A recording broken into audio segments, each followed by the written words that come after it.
I think we should. He has eaten all the what's-its in the green room, or as he likes to call them, les puffs de fromage. Multilingual.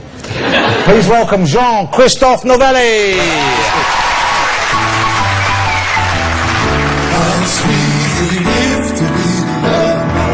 Y'all come on, put your hands together right here. Ooh, baby, how sweet it is to be your friend.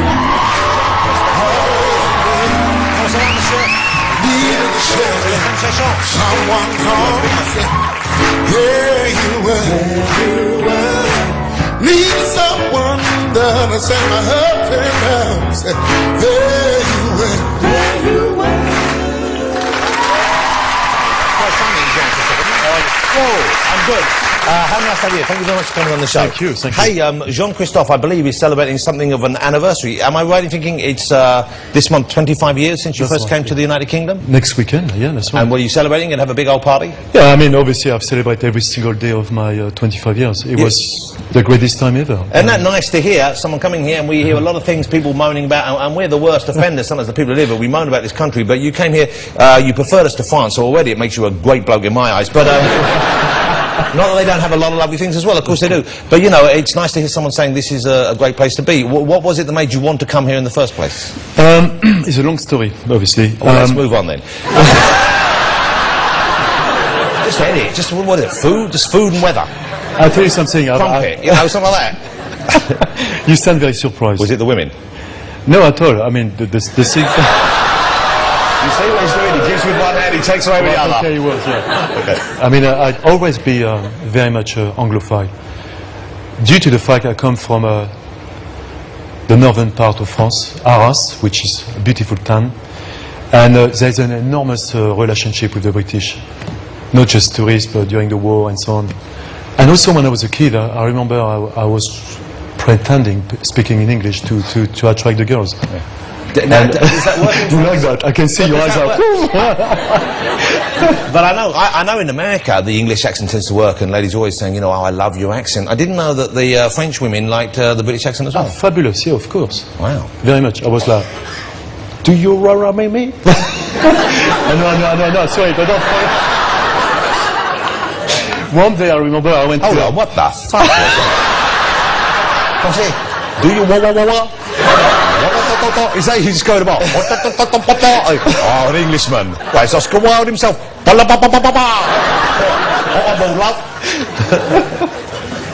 So you didn't speak any English, eh? You just had some sort of horrible approximation of it. I was absolutely useless, but I knew But did it work? Fantastic. I knew that if you could put the English language, you will pull more easy. Wow. So you've been over here now 25 years. What a success you made. Now, am I right in thinking, I mean, you've had a lot of ups and downs in your business. At one stage, you had an awful lot of restaurants in your name, not so many now. How did you achieve that? What was the kind of height of your success, and what happened? It's a long story. That was about 10 years ago. Can I just, are they all going to be long stories? Because... No disrespect, but I've got about 10 questions here. I'll trim down to 4. Well, at first, Jonathan, when I first came in Britain 25 years ago, everyone used to say, are you crazy? You're gonna be a chef over there? It's mad. And for me, my love and the passion of coming to Britain was far more important than the vocation. But in general, the reputation of British cooking was not... it was low. But when I came here, I didn't think it was anything wrong. So how many restaurants did you have when your business was at its biggest, Jean-Christophe? Right, when I first started... No, never mind that. Look. Before I bankrupt. How many restaurants do you have? I ended up having 7. 7 restaurants? With, that's a big business, because these were proper big restaurants. It was... How many people were you employing, do you think? On the end, it was like, just in London, no far, 300 people. 300 people? Man, that's a lot of responsibility. I started with a cafe. Well, I actually took over a cafe, renovated to a restaurant. And that became La Maison Novelli, is Maison that right? Novelli. Okay. We got a Michelin star straight away. And I had, the day I opened the doors, we were 2 of us. Chris Wheeler, my friend, who used to be on Hell's Kitchen, my assistant. Yeah, I know. Lovely man. Yeah. Very loyal, fantastic. And we grew with another one, and so on. And one day I lost everything. Now, how did you lose everything? This is the thing that would I think it's because when I first opened the doors, I had £500 in a pocket. That's it. That's why I was lucky enough to buy the calf, make it to something which was very well recognized. Yeah.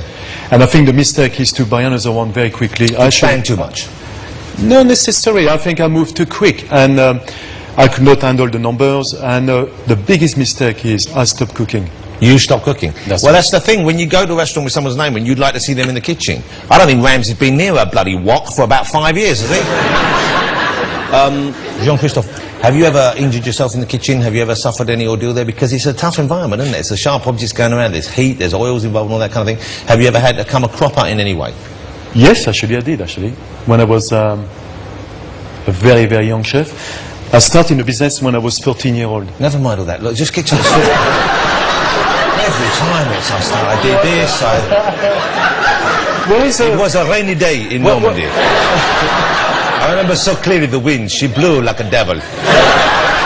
Jonathan, tell me, where are the four lovely men? Les four puffs. Where are they gone? They are, well, you know what we thought we had. What do you call them puff, by the way? Well, they call themselves puffs, and you know full well what that means, Jean-Christophe. Do you get many gay men working in the kitchen? Yes, absolutely. You do? Oh, the fellas are getting a bit excited there. They gay men. Look, not trying to ignore you. Don't worry, we're not going to out any of you this evening. However, whoever comes forward to fill my buttocks will be giving himself away. I think we know who it's going to be.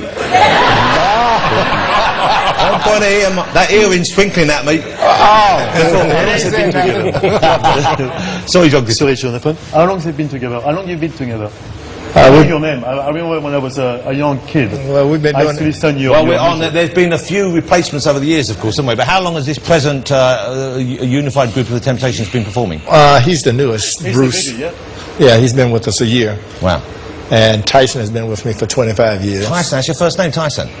That is a great name. Well, last name. What's your first name? Ron. Oh, that's not so good. Terry's been with me for about 11 or 12 years. 11 years. And Joe's been with us for about 5 years, 6 years. Wow. And Otis has been holding it down for 47 years. 47 years? No way on earth.